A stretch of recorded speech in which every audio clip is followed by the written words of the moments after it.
तो जैसे हम इस तरह से देखते हैं, यहां से चलना शुरू करता है कोई एक पर्सन, तो अभी हम क्या करेंगे, एस्केप वेलोसिटी के लिए फॉर्मूला ड्राइव करेंगे। क्या होती है escape velocity? The minimum velocity required to a body through which we escape the body from the gravitational field to the infinity. तो हम मान के चलते हैं ए से हमें बी पर आना है, लेकिन क्या होता है कि हम सी पे चले जाते हैं, बहुत माइनर गैप है, तो इसके लिए हमें अलग से किराया देना नहीं पड़ेगा।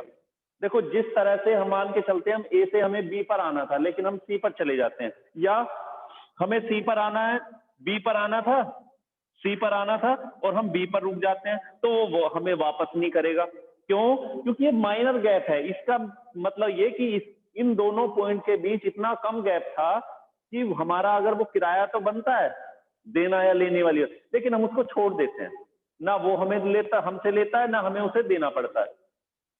इसी तरह से यहाँ पे बी और सी पॉइंट ऐसे हैं कि अगर हम ऑब्जर्व करें कि अगर बॉडी कहाँ पे होगी, सपोज सी पॉइंट पे है, यहाँ पे बॉडी होगी कितना मास की, स्मॉल एम मास की, तो जितनी फोर्स बी पर एक्सर्ट होती है सेम फोर्स लगभग सी पर भी लगेगी। कैसे बोल सकते हो? मान के चलें ये पॉइंट ओ, ये पॉइंट बी या सी, ओ और बी के बीच ग्रेविटेशनल फोर्स की वैल्यू सपोज 5 न्यूटन है, थोड़ी देर के लिए कंसीडर करते हैं। अब बी से सी थोड़ी सी डिस्टेंस पर है, सपोज बी पर कितना है 5 और सी पर कितना है 5.0001, तो इसको हम छोड़ सकते हैं, नेग्लेक्ट कर सकते हैं। तो दोनों पॉइंट पर एक ही फोर्स है। फिर से याद दिला रहा हूं, वर्क हमने चैप्टर 6 में किया था, टू फोर्सेस के थ्रू, एक कांस्टेंट और दूसरा वेरिएबल फोर्स। तो वेरिएबल में ये होता है कि फोर्स की वैल्यू लगातार चेंज होती है, और है भी चेंज होगी ना। आपका जिस इस पॉइंट पर फोर्स कुछ होगा, इस पर कुछ होगा, क्यों? क्योंकि फोर्स डिपेंड किस पे करता है? दोनों बॉडी के मास के प्रोडक्ट पर, और उनके बीच के गैप के इनवर्सली प्रोपोर्शनल होता है स्क्वायर ऑफ द डिस्टेंस के। तो आर अगर चेंज होता है तो एफ चेंज होगा, लेकिन आर में अगर थोड़ा सा ही चेंज होगा तो एफ में भी थोड़ा चेंज होगा, उसको नेग्लेक्ट कर सकते हैं। खैर, नाउ ग्रेविटेशनल फोर्स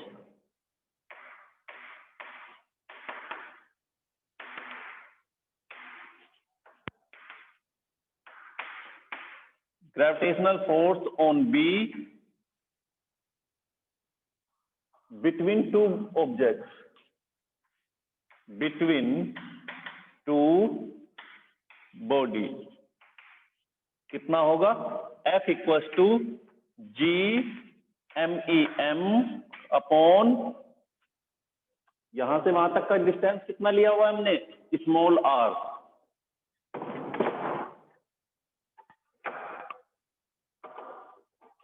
अभी कितनी डिस्टेंस है? स्मॉल आर स्क्वायर, ये वाला। अब स्मॉल वर्क करेंगे, फिर से बी से सी तक लेके जाएंगे। Now work done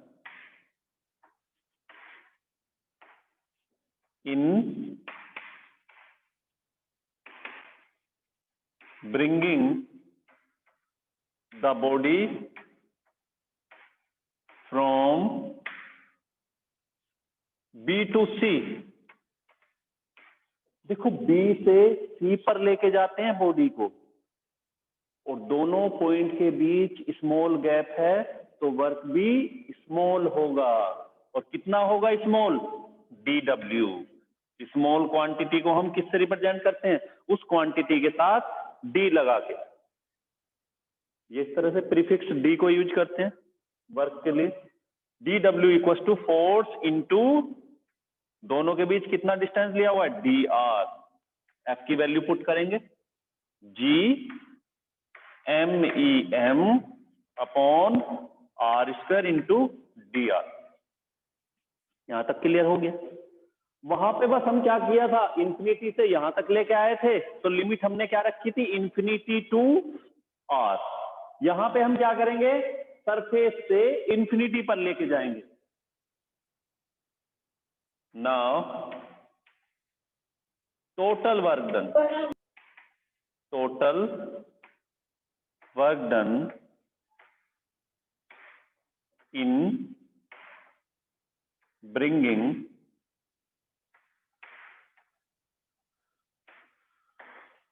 bringing the body from, बल्कि ब्रिंगिंग नहीं इस बार क्योंकि लेके जा रहे हैं, in carrying the body from a to infinity, या ये बोल सकते हो from surface,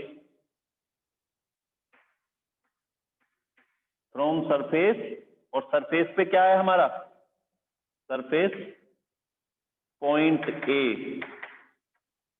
to infinity, surface से इंफिनिटी पर लेके जाते हैं। इस सरफेस पर कौन सा पॉइंट है, पॉइंट ए, तो W इक्वल्स टू इंटीग्रेशन, वहां पे लिमिट क्या थी, लोअर इंफिनिटी, और लास्ट क्या थी, स्मॉल आर। इस बार कहां से लेके जा रहे हो, RE से कहां पर, इंफिनिटी पर। DW equals to, value put करेंगे, RE इंफिनिटी और GMEM upon R² into TR, इस तरह से। तो कितना आएगा, तीनों कॉमन, तीनों कांस्टेंट क्वांटिटी है, GMEM, इंटीग्रेशन किसका होगा, डिस्टेंस के रेस्पेक्ट में, जो वेरिएबल होता है उसको इंटीग्रेट करते हैं। R ऊपर जाएगा -2 होगा, इंटीग्रेट करोगे तो क्या आएगा, कल भी कर चुके हैं, याद होगा, पावर -1 RE इंफिनिटी, ये इस तरह से। तो W इक्वल्स टू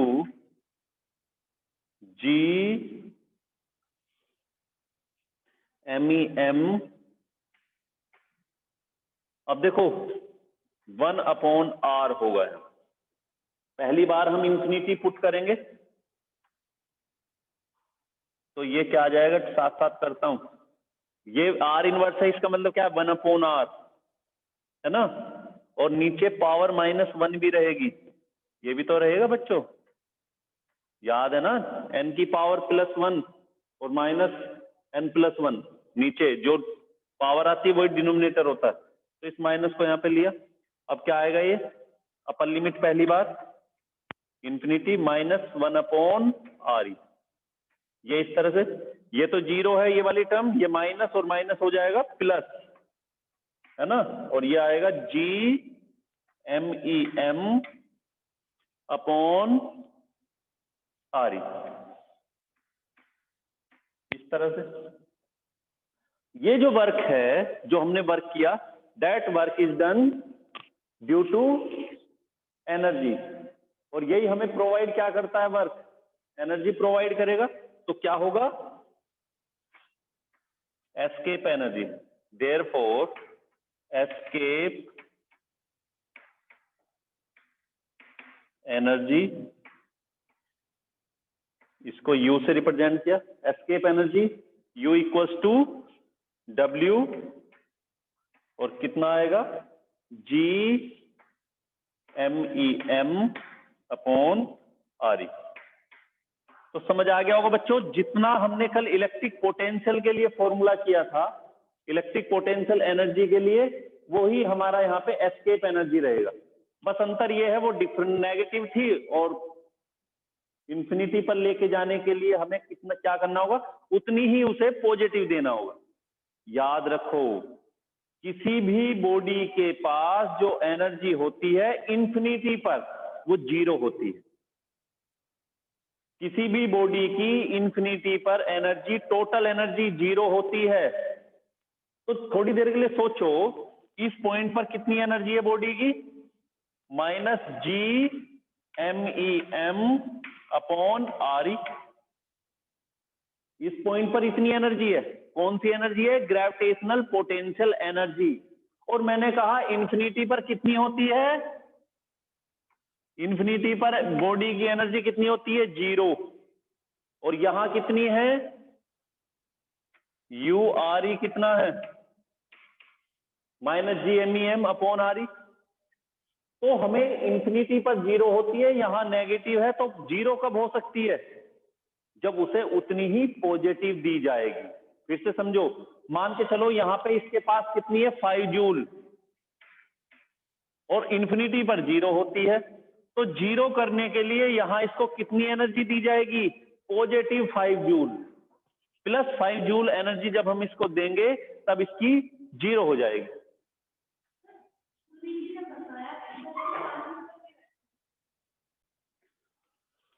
तो इस तरह से है बच्चों, इसे नोट कर लो, क्योंकि इसके बाद अभी एनर्जी निकाला है हमने। अगर ये आए ना कि एस्केप एनर्जी के लिए डेरिवेशन डिराइव करें, तो उसके लिए यहां तक करना है आपको। अब मैं इससे आगे करूंगा एस्केप वेलोसिटी। एस्केप वेलोसिटी में क्या करना होगा? अब जरा सोचो, हम इतनी एनर्जी पॉजिटिव देंगे बॉडी को, तब वो कहां पे जाएगी? इंफिनिटी पर। मैंने कल बताया था रॉकेट के ऊपर उसको रखते हैं और रॉकेट को प्रोजेक्ट करते हैं यहां से और लॉन्च कर देते हैं। अगर सैटेलाइट लॉन्च करना होता है अर्थ के अराउंड तो उसे वहीं पे कम वेलोसिटी से थ्रो करते हैं, और अगर एस्केप कराना है तो उसे कम से कम कितना? मिनिमम 11.2 चाहिए। ज्यादा कितनी भी दे सकते हो उसको, लेकिन एटलीस्ट मिनिमम जो चाहिए वो हमें 11.2 ही देनी होगी। ठीक है, तो इसके बाद इतना एनर्जी देंगे तब वो इन्फिनिटी पर जाएगा। तो वेलोसिटी कितना दें? भाई ये तो एनर्जी तो पता चल गया कि इतनी एनर्जी देंगे, लेकिन वेलोसिटी कितनी होनी चाहिए इतनी एनर्जी के साथ? तो वेलोसिटी को डिस्कस करते हैं। इसको मैं अब जल्दी से, ठीक है, हो गया? चलो समझता हूं हो गया होगा। अब निकालेंगे वेलोसिटी।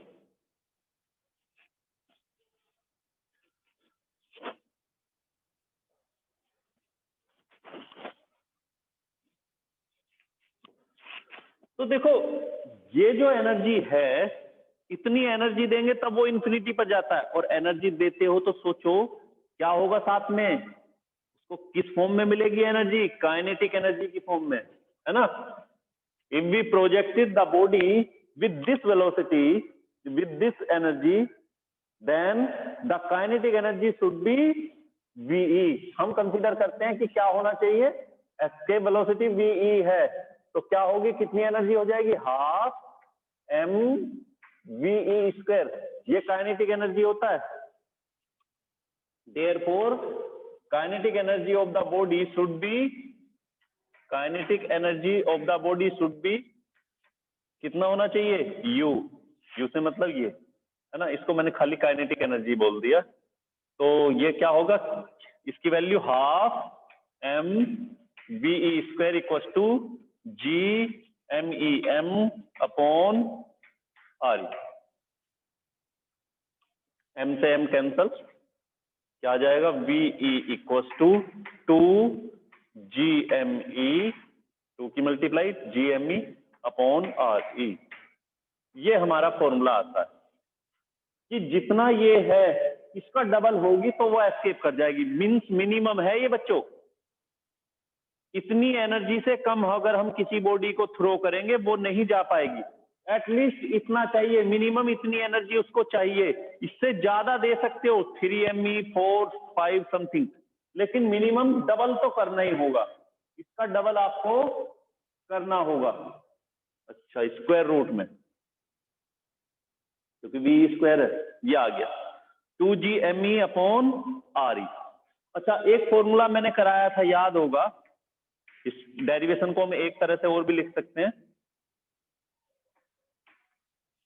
एक तो फॉर्मूला ये आ गया V इक्वल टू 2GME/RE, और हमने किया था G equal to acceleration due to gravity, G equal to GME/RE। याद आ रहा होगा, एक फॉर्मूला ये वाला किया था। देखो किस तरह से, किसी बॉडी के प्लेनेट है, यहाँ पे कोई बॉडी, ग्रेविटेशनल फोर्स कितनी वर्क करेगी और इसका वेट कितना होगा mg, और कितना होगा g m/r²। m से m कैंसल, तो ये आया फॉर्मूला। तो इससे हमारा क्या था, सिंस g = g me/r², ये फॉर्मूला याद होगा।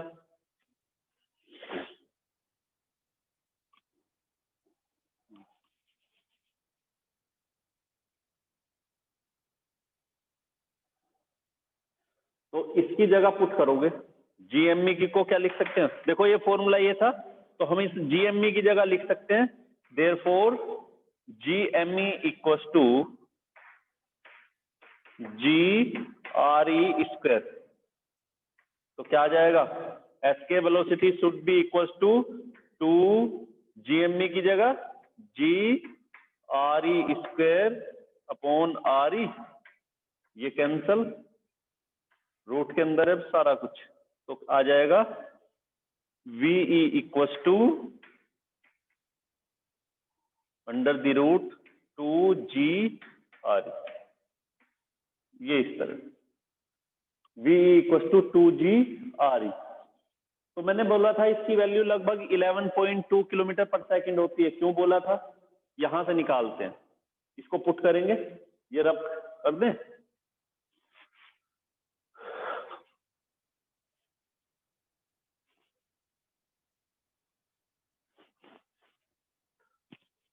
अगर बॉडी हमारी कहां पे है, अर्थ सरफेस पर, तो यहां से उसे एस्केप कराने के लिए कितना चाहिए, देखो g की वैल्यू कितना होती है 9.8, RE की वैल्यू अप्रोक्स में 6400 किलोमीटर, क्योंकि इसकी वैल्यू किलोमीटर में आ जाएगी, या इसको ऐसा करते हैं 6400 किलोमीटर होती है, मीटर में कन्वर्ट करोगे 64,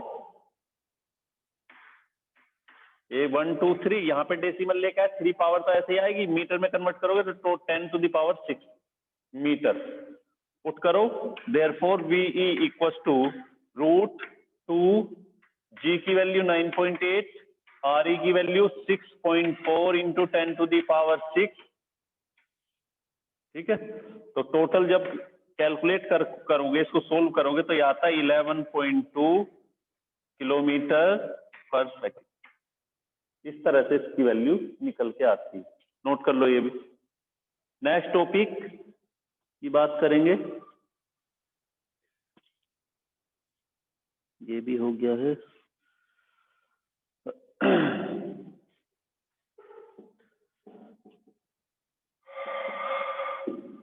अच्छा, ये वाली जो हमारी इक्वेशन है, इसको डेंसिटी की टर्म में भी कई बार पूछ लिया जाता है कि डेंसिटी ऑफ द अर्थ की टर्म में फॉर्मूले को डराइव करें, तब मास नहीं आता, तब किस तरह से करेंगे इसको,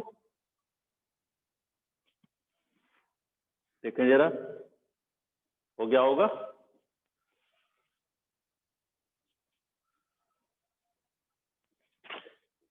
किस तरह से करोगे, सिंस देखो डेंसिटी इक्वल टू क्या होता है, density equal to mass upon volume, और मास वॉल्यूम कितना होगा 4/3 π/re³।